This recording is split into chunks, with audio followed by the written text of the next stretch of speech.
Tengan ustedes un excelente día. Hoy hablaremos sobre el método científico. Empecemos. Etimología. El método científico proviene del latín methodos y de dos palabras griegas, meta, que significa más allá o hacia, y odos, que significa camino. Al unir los términos podemos decir que significa camino hacia el más allá, y la palabra ciencia proviene del latín scientia, que significa conocimiento. Con lo mencionado, destacamos que el método científico se trata del camino hacia el conocimiento. En segundo punto, mencionamos la definición de este tema. Para Arias 2012, el método científico es el conjunto de pasos, técnicas y procedimientos que se emplean para formular, resolver problemas de investigación mediante pruebas o verificaciones científicas. La importancia de este recae para realizar investigaciones y determina el cómo se desarrollará el problema de manera sistematizada y verificable. Así también incluimos los métodos científicos, en los cuales encontramos al método empírico-analítico. En esto, el conocimiento se presenta de manera lógica, autocorrectiva y progresiva.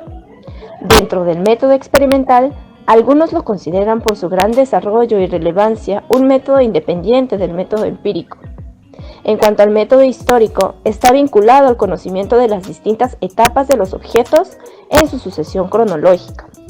Otro método es el sistémico, que está dirigido a modelar el objeto mediante la determinación de sus componentes, así como las relaciones entre ellos. Al hablar del método sintético, decimos que es un proceso mediante el cual se relacionan hechos aparentemente aislados y se formula una teoría que unifica los diversos elementos. Y por último, no menos importante, contamos con el método lógico, el cual es otra gran rama del método científico, aunque es más clásica y de menor fiabilidad. Elementos.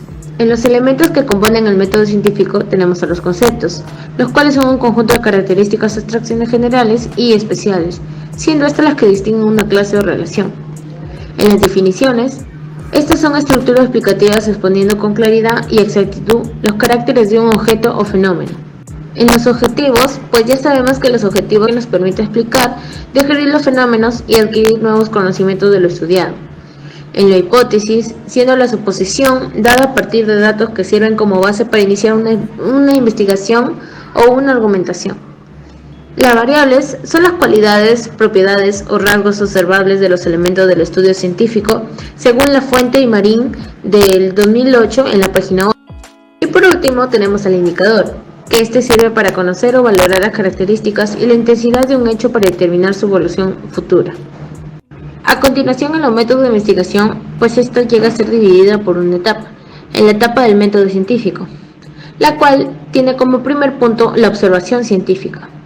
Gracias a ella se van a obtener los datos necesarios sobre los que se trabajará en las fases posteriores y que determinarán el conjunto del estudio. Durante la fase de observación es fundamental ser completamente riguroso con los hechos objetivos. Segundo punto, tenemos el problema, pues este surge en la mente de un científico acerca de un fenómeno que presenta ciertos obstáculos para su comprensión. Hipótesis, se le conoce como el primer instrumento de trabajo de una teoría, pues esto se da una vez pensado el problema, sus posibles soluciones y revisadas otras experiencias. En la etapa del diseño, el investigador realiza el planteamiento de la metodología del trabajo que utilizará para obtener datos y comprobar las hipótesis. En el campo, aquí el investigador retorna a la realidad de donde obtuvo el problema científico. Después de haber culminado con la etapa de campo, se organizan los datos y se clasifica por variables para poder analizarlas ordenadamente. En el análisis, en esta etapa se comprueba la hipótesis, basada en los datos de la realidad y la explicación que sobre ellos se da. La presentación de resultados. En esta etapa comprende la redacción del informe final que presenta los datos organizados por capítulos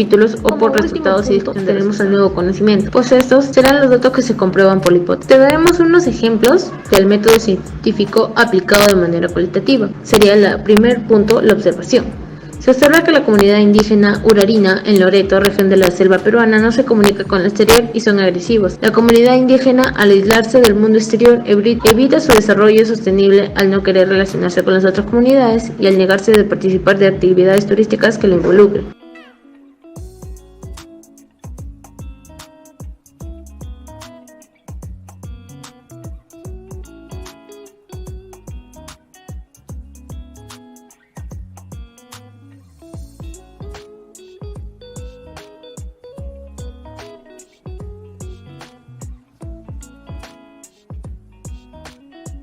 Esperamos que este video haya sido de su agrado y comprensión.